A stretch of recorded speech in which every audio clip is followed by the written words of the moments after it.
We are live, ladies and gentlemen, boys and girls. Welcome to the Nolan Hawkeye Anthony YouTube channel. And I thank all of you for being here wherever you may be. And of course, however you may be listening. So today I wanted to briefly discuss Payton Sandfort and it's going to be within the next couple of days decision. I think I'm going to read 247 or Hawkeye Insider from 247 Sports article on his looming decision and his combine uh, performance. But first, I'm going to give my take on what I think he should do, what I think he's going to do, and how that's going to impact the Iowa Hawkeyes. But before we get into any of that, I want to ask you guys to consider smashing that subscribe button. Let's get this channel to 2,000 subs by the end of this upcoming football season. I can feel it. I can taste it. We're almost there. At the very least, like, comment, share. You guys know the drill. Without further ado, let's get into this. So, I think when it comes to Payton Sandfort, I have been extremely accurate. Basketball is a sport that I'm not trying to brag, but I have a tremendous eye for. I have nearly been 100%. The only time that I've been incorrect in my predictions of Iowa basketball, them making the NCAA tournament or not making the NCAA tournament, and their win total has been this last year. And I was not incorrect regarding their win total. And I wouldn't say I was wrong as a whole, because I did say that Iowa would need to win 20 games at least to make the NCAA tournament, and that it was going to be close, and that they were going to need to do this, this, and this. But ultimately, I did predict them to make it happen and thus to make the NCAA tournament, which they were unable to do. And as I have said a few times already, I do think it was a letdown of a season, as Iowa did have enough talent. A lot of guys outperformed. They met or outperformed what I thought needed what they needed to do in order for this Iowa basketball team to be good enough to be an NCAA tournament caliber team. But ultimately, guys, like so many the a few years here and there prior, it's kind of tough. Iowa's defense has been here and there. It's never been as good as most people want it to be, or as good as it could be. But it's been good enough. And this past year, it was not. And that was the biggest letdown, and the thing that I was the most incorrect about. And I won't make that mistake again. But as far as like offensive output and guys progressing, developing, and things like that, uh, for example, the freshman class coming in and being as strong as they were, most people did not predict that. But anyways, I have been very accurate by and large, prognosticating the Iowa men's basketball team. And when it comes to talent in particular, I am very confident regarding my analysis. And Payton Sandfort, I have said for the past year or so that, well, really for the past 2 years, that he is, sorry guys, that he is an NBA prospect. He's 6'7", 6'8". He is not particularly athletic as far as like physical athleticism, but he does have that skill set for his size that makes him at times more athletic than he really is. And really what I'm referring to is position flexibility, because he is a 6'7", 6'8" guy who can shoot it, just scorching.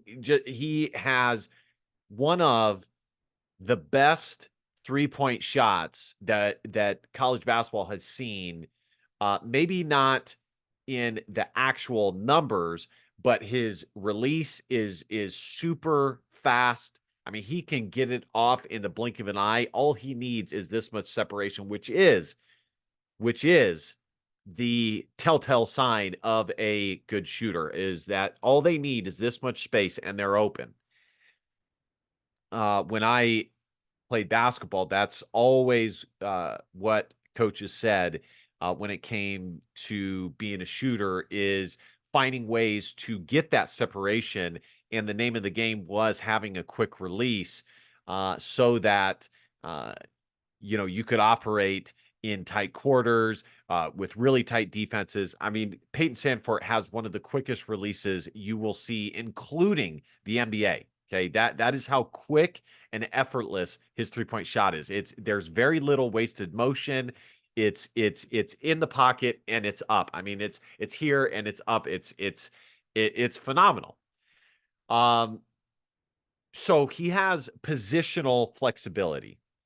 The other thing is that he's a good teammate. He passes fairly well for 6'7", 6'8" guy, not extremely well. I mean, he's not a LeBron James or anything like that, but he does pass it decently well. He has a pretty good IQ, although at times he can do a little bit too much and turn the ball over. But for the most part, he does, especially on the offensive end, have excellent, well, maybe not excellent, but he does have above average basketball IQ. He's an excellent cutter. Now, that is what I will say he is excellent at. He's great off the ball, both for jump shots and buckets near the basket. And so how does all of this project to the NBA? Well, the NBA can always use shooters, especially in the modern NBA, where three-point shooting is maxed out and as great as we have seen in years of professional basketball. The 3-and-D type player is massive. So the NBA is primarily looking for the main thing that we see the modern NBA stacking up rosters with is either super athletic, 6'6" or above guys that can play on the wing. And no, I'm not necessarily talking about centers because they would be under the basket guys. But yes, the NBA is always looking for bigs that can run the floor. So bigs that can run the floor, I would actually consider them as wings as well, like a Rudy Gobert, guys like him. And they're looking for wings that can be sharpshooters out there. And you can put in for 5 minutes at a time, and they can come in and get you 3-point shots in the blink of an eye and put stress and pressure on the defense because you can't give them that much space. So Payton Sandfort, I have long said that he is an NBA draft prospect. Now, the downsides to him, again, that I have said is, one, his shot is inconsistent. He is a really, really, really streaky shooter. Now, this past year, I don't think that really changed too much, but the volume in which Payton Sandfort shot at increased. So he was taking more shot attempts, but he was still a fairly streaky shooter. I mean, of all the strong Iowa Hawkeye scorers under Fran McCaffrey, Payton Sandfort, to me, is the least consistent of them.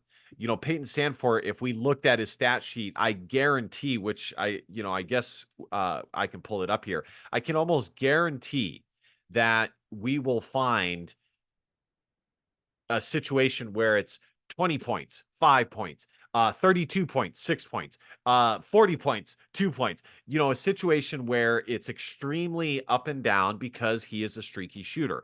The other downside to Payton Sandfort, I already touched upon it, is physically he is not the most athletic. Okay, he had a 30-inch. He had below a 30-inch vertical, which honestly, guys, in this day and age is ridiculous. Okay. Now his vert is still above average, but for the NBA, where you have guys who by and large have a 35 inch vertical and over, considering Payton Sandfort is not 7'2", having a less than 30-inch vert is not good. And to me, they're in the modern day and age where there is so much science and data and ways that you can improve your vertical jump. There's no reason that he shouldn't have a 30-inch vert. When I was in, just to put this in perspective, guys, when I was in high school, my vertical was 31 inches. Okay. So, and I could dunk it if it was thrown up, and then I could catch it in front of the rim and dunk it. Um, but and like I said, it's still above average. But for the NBA, most of these guys have definitely over 30, but I would say by and large, especially for wing guys, they have 35 or above. I mean, Joe Wieskamp, just to put it into more perspective, Joe Wieskamp tested unbelievable. I'm gonna pull up his numbers here just to give, because I think Joe Wieskamp is a good comp. Uh, I'm gonna use former Iowa players to use as a comp to kind of give you guys a gauge of what I think Payton Sandfort is at this point in his career. So check this out, guys. This is from NBADraft.net. Joe Wieskamp, they gave him an 8 out of 10 on athleticism. For size, I don't know uh, if this is like proportional based off of what position you play, the size for your position, rather than just size as a whole. But they give him a 9, defense 8, and I would say that this is pretty accurate for him because for a shooting guard, small forward, being 6'7", 205 pounds, I would say is pretty good. My guess is the size is not proportional to position. I think it's as a whole, and him being 6'7" would definitely put him there. Unfortunately, I don't see his. Hopefully, I can find Payton Sandfort's NBA Draft .net profile as well. So I found this is an old article. I probably reviewed it even when it happened, but Joe Wieskamp had a 42-inch vertical, okay, compared to Payton Sandfort's 28-inch, I believe. This is Payton Sandfort here. Let's see if it reviews his NBA draft numbers. Sandfort didn't shoot his best during the NBA Combine, but his three-point prowess is something that would immediately translate to the league. Agreed. As the game continues to change, Sandfort's quick release, and off-ball movement would give teams a lot of opportunities to give him open looks. I don't think it is reviewing his combine number, though. So it says, this was a quote from Payton. I'm really looking to feel like I personally belong in the league. And to some level, I've done that through these workouts. The combine didn't go the best, but some of these workouts have gone really, really well. I'm just trying to find the right fit. And this is a wonderful organization, and any organization with a great culture is somewhere I'd love to end up. I'm still nowhere near a decision. Get to go home soon and talk everything over with my family, but I'm no closer to a decision than I was the day I left Iowa City. So that's essentially the article. I'm going to pull up his combine numbers here. So this is from, and mind you guys, I should have said this at the beginning of the video. It's been like a week since this happened, but I wasn't able to do a video right away on it. But nonetheless, here we are. Here is from Hawk Central. Iowa basketball, Payton Sandfort scored points 2 on 1 of 4, scored 2 points, I think it meant to say, not points 2, on 1 of 4 shooting from the field, and grabbed 2 rebounds in Wednesday's 5-on-5 action at the 2024 NBA Draft Combine. Sandfort finished the game 0 of 3 from 3-point range. There was a somewhat concerning moment less than 3 minutes into Wednesday's contest. Sandfort was in obvious discomfort after contesting a dunk on the defensive end. He exited the game and was tended to by medical personnel. Yeah, that is not good because and I'm going to revisit this. Ultimately, uh, you also have to be able to take the wear and tear of an 82 game NBA season where you're flying across the country all over the place. Uh, it's now he has played in the Big Ten, which is one of the most physical leagues in the entire country for college basketball. But the pros is totally different. I mean, you're talking about the top 0.00001% of athletes who are in the best shape of their lives in the world. Okay. Um, so, but I'm going to revisit that in my continued critique of things he needs to work on. But Sandfort returned in the second quarter wearing support on his left non-shooting shoulder. A highlight from the Hawkeye came in the third quarter when he grabbed a defensive rebound, took it coast to coast before using his left hand to finish off the glass. Sandfort also participated in 5-on-5 action Tuesday. In that game, Sandfort scored 2 points, a 1 of 5 shooting from the field, and grabbed 2 boards. Over both days, Sandfort combined for 4 points on 2 of 9 from the field, including 0 of 7 from deep. He also grabbed a total of 4 rebounds. That production came in roughly 33 minutes of action combined across 2 games. So he did actually get to see the court quite a bit, and he did get some looks. The problem with a combine situation is you're totally out of your element because you're not within a system like you would be in college or even in the pros. You know, you're not used to playing with these guys. You're not used to how they move, how they cut, how they pass, and stuff like that. So it is definitely unfamiliar. But shooters find a way to score. Okay. And if you are such a good shooter that you're going to be drafted, then you'd find a way to knock down shots at the NBA draft combine. That stretch is clearly not Sandfort's best basketball and doesn't do him a lot of favors. But only so much stock is put into games in this type of setting. It's worth noting that Sandfort thrives in an offensive system built on rhythm, as I just said, to get him open shots.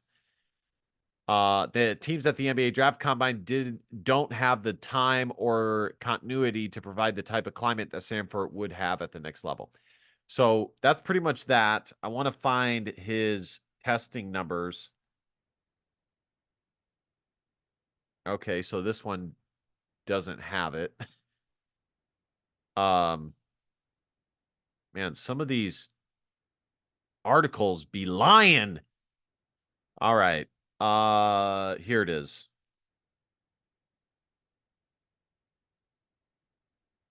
Height with shoes, 6 foot 6.25 inches, which is good. Or height without shoes. So he is probably 6'7", 6'8" with shoes. So he's a legit 6'6" without shoes. That's good. Weight 212. I think Payton Sandfort, which again I'm gonna revisit, I think he needs to get to about 215 more with more muscle. Because you can add a lot of weight, but to add muscle takes time. So I would want Payton Sandfort to legitimately carry a solid muscular frame of 215 pounds, not of, fat and water and stuff like that. Wingspan 6'8".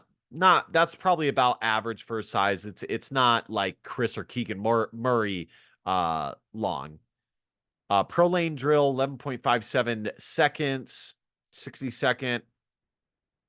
No step vertical jump. So that's just straight up like this. Just you explode up, and that's meant to show your quick explosion. That's the one that you see at the NBA or at the NFL draft combine. I mean, it's one of the biggest measuring tools that are used for athletes because it does show your quick twitch, explosive muscles. That's not good. 22 inches is very poor. Okay. There's no reason that Payton Sandfort should not have at least a 25-inch vertical for standing. Okay. There's no excuse. But I got to tell you guys, I'm not surprised. Watching him as an athlete out there on the court, we all know he's not the most athletic guy. He's just not. Um, Maximum vertical jump, 28 inches.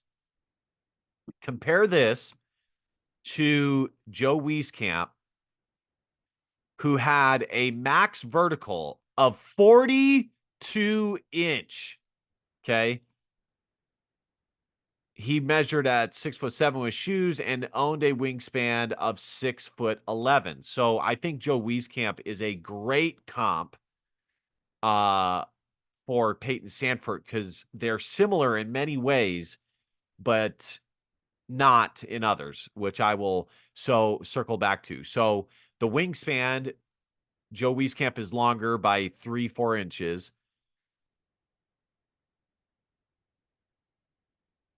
As Jonathan Wasserman of Bleacher Report pointed out, a 42-inch vertical for someone who shot 46% from three last year in Big Ten is really good. So he had the second highest max vertical jump of the day at 42 inches. So there you guys have it. That's weird though. It says measured at 6'7" with shoes. And then here it says, and he measured in at just under 6'8" in shoes. Okay. So going back to what I was saying about Payton Sandfort's downsides is he's not the most athletic, like actual athleticism, explosiveness, quick twitch muscle, stuff like that. Okay. But he does have positional versatility. Okay. Uh he does have positional versatility. As I was mentioning, he also he has a good frame. He has a frame to add muscle, but he still looks far too much like a skinny high school kid than an NBA prospect. He needs to add muscle. He needs to add some size to his shoulders, to his arms, get a little bit more broad because the wear and tear of the NBA is if he carries his current body to the NBA, it would give him problems. Okay. It just would, and to me, Joe Wieskamp, it has him listed at 205 pounds. It has Payton Sandfort weighing more, but doesn't Wieskamp look bigger though? Honestly. I mean, he does look because he's got more actual muscle. That's the thing. Now, Joe Wieskamp also is not, you know, size wise, um, the buffest or anything like that. But and he is a skinny guy too. But it seems to me that he's got a little bit more muscle than Payton Sandfort. So that would be something that I would want to see is Sandfort to add some more muscle, just a couple of pounds. That's it, just a couple of pounds, nothing crazy, and get a little bit more broad so he can be more explosive and take on the normal wear and tear of the NBA. Okay. Um, I'm trying to see if I can find his draft.net numbers.net.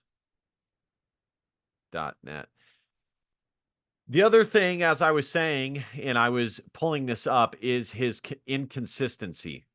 Here is his game log. So against Utah, you guys won't be able to see this because my shared screen doesn't. But look at this. This is in the postseason, 30 points and then 5 points. That's exactly what I'm talking about. And he did finish the year averaging 16 points a game, which I think was better than Joe Wieskamp's final year at Iowa. And then let's just go to the final 1, 2, 3, 4, 5, 6, 7, 8, 9, 10, 11, 12, 13, his final 14 games in Big Ten play. So 16, 6, 26, 26, 15, 8, 21, 19, 18, 22, 12. So towards the end of the year in Big Ten play, he was much more consistent. But if we go earlier in the year, 21, and this is to be expected, he was still growing into his bigger role. But 21, 17, 11, 7, 12, 22, 10, 9, 14, 10, 13, 18, 16, 9,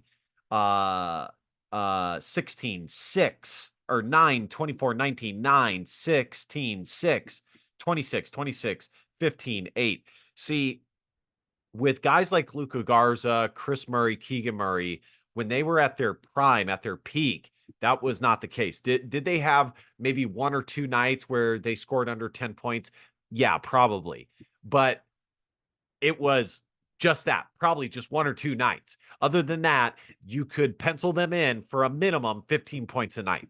So that is something that Payton Sandfort is going to have to improve upon, is his consistency. Now, that one I'm not too concerned about, because ultimately in the NBA, he's not going to be asked to be a 30-point scorer a night. He's probably not even going to be asked to be a 20-point scorer a night. Now, you never know. He might develop into that role, but the role that I see Payton Sandfort growing into is more like a 10 to 15 point scorer on a team. Some nights it's going to be less. Some nights he goes off. The inconsistency is not my biggest concern, because, as long as he's able to hit shots more often than he doesn't, and have nights where he is hitting his average, hitting his mean, where he's more often than not being productive for his team and hitting shots, then it's not too bad. But to give NBA teams, and myself, more confidence would be to see him be more consistent. And I think his performance at the NBA Draft Combine, even in the stationary shooting, shows what I'm talking about. That Payton Sandfort at times can be wildly inconsistent. So, unfortunately, NBA Draft.net does not have any grade on him. So, he could probably improve on his defense as well. You can always improve defensively, although I do think that he does work hard defensively. And does his best with the limited athleticism. But ultimately, my final synopsis is, with the positives and the negatives, is that Payton Sandfort, in my opinion, should come back. And I think he will come back. The combine, I do believe, ultimately hurt him slightly, but not as much as some people might think, because teams know what he is. Teams know that if they're bringing him on, that they're bringing him as a specialist, as a guy that will come in, knock down some shots. He might be hit or miss every now and again, but he's going to give you an immediate improvement with your shooting, and he's got a quick release, all of that. But I really think that if he comes back to Iowa, he can improve on some of the things that we're talking about. He can become more consistent. He can add some muscle. He can add some weight. He can improve defensively. And the main thing is, he can improve on his draft measurables. To me, all he really needs is to get to a 25 standing vert and get himself over the 30-inch threshold for a max vert jump. Now, NBA comps. Let's look at Payton Sandfort compared to other Fran McCaffrey wings, which has definitely been the wheelhouse of Fran McCaffrey ball clubs, has been the wing position. That is definitely the best position that Fran McCaffrey has recruited in his tenure at Iowa. Surprisingly, it's not the guard position or point guard position. So let's think of some of the wings that Iowa has had. You have Chris and Keegan Murray. How does Payton Sandfort match against them? Well, those two were first round draft picks. They were far more athletic.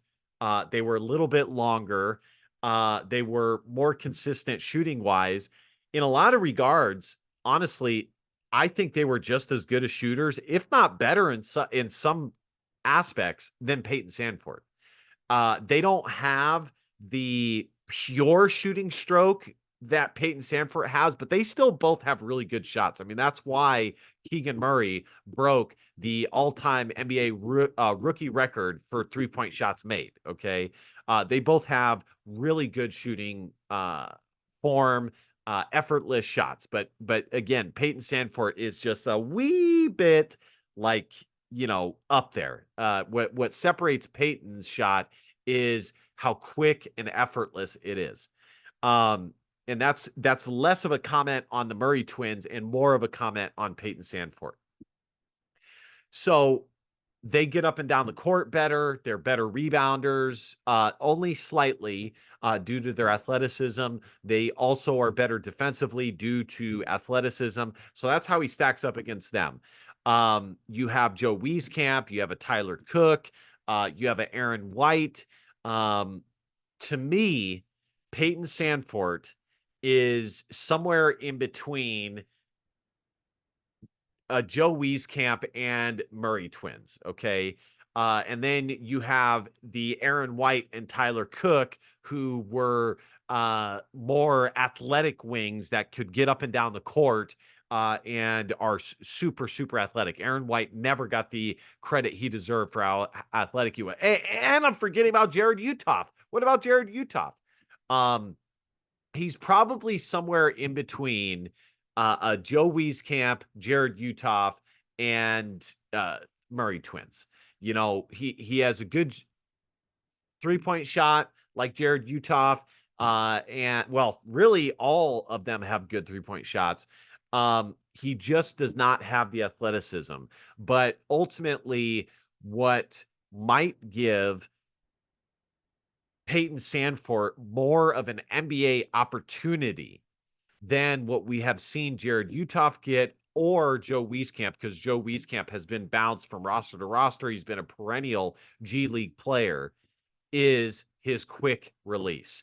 And you wouldn't think that it would be that big of a deal, but it really is. The thing that hurt Jared Utoff and Joe Wieskamp the most is how quick or not quick their shooting form was. It wasn't that it was slow for like as a whole, but when you get to the NBA, if you don't have like supreme athleticism or ball handling skills, and you really are seen as a shooter, but at the same time, your shot is not so quick to where, they can just give you that much space and you're open, it kind of makes it tough. Joe Wieskamp and Jared Utoff both had that far behind the head kind of slow. Joe Wieskamp was here. Jared Utoff, both, they kind of had that slow wind up or slower. Okay. Comparatively speaking, not slow, but for the NBA, slower here. Whereas Payton Sandfort, it's here. Whoop.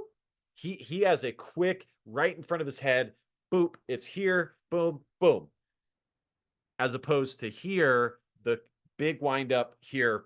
And you wouldn't think it makes a massive difference, but it does. Literally in the course of shooting, a millisecond, it makes all the difference. That's all it takes is a quarter of a second, and it makes all the difference. So I think Payton Sandfort would be better served returning to Iowa. I think obviously that would be great news for Iowa if he returns. My early thoughts are that Iowa is an NCAA tournament caliber team. And I actually think that Iowa has a really high floor if he returns, because there's so many other pieces that Iowa has that have so much upside. And I would really love to see what Payton Sandfort is able to do alongside this far more athletic Iowa team. Because if you look at Iowa's team next year, you have Owen Freeman, who is a really, really athletic big who can get up and down the court. That's what made him so able to immediately impact the Big Ten. Drew Thelwell, the transfer 4-star guard from Morehead State, is a pretty athletic point guard, 6'3". Brock Harding is supremely quick. And then you have the wings on Iowa's roster, and you have a good mixture of both. You're going to have Cooper Koch, Price Sandfort, and Payton Sandfort, who are more of the skilled wings. And then you have the Chris Taggio, Sadow, the transfer from Manhattan, Sadow, I'm forgetting what his last name is, Traore, Sadow Traore, I believe it is. And you are going to have the dude who was on last year, Lajai Dembele. It's hard to remember all these names. So you're going to have a good mixture. And if Payton Sandfort returns, he's going to be the guy. He's going to be the best player on the team. He could easily elevate his 16 points a night to 20 points a night. And I really think he could improve his draft stock. Not immensely, but he could solidify himself as a late first round, early second round draft pick. The way things stand now, I think it's possible that Payton Sandfort got drafted early second round, but as I said, I don't think the NBA draft combine performance hurt him too much, because ultimately teams see him as a developmental piece that, if he pans out as a shooter, will give them a really nice piece. But I do think that the confidence in him has dwindled slightly. So if he were to stay, all it would take is one team for him to go early second round, but the chances of that are not as high due to the confidence as a whole for him going down slightly due to the draft combine. Overall, I think it'd be better for him to return to Iowa. And the reason being is not even necessarily because of whether I think he could improve his draft stock or not. It's more so that physically, I don't think he's ready. I don't think his game is ready for the NBA yet. And coming back to Iowa would be just as advantageous as heading off to the NBA now, potentially not even getting drafted and heading straight to the G League. So let me know what you guys think in the comments section. He's going to make his decision here in the coming days.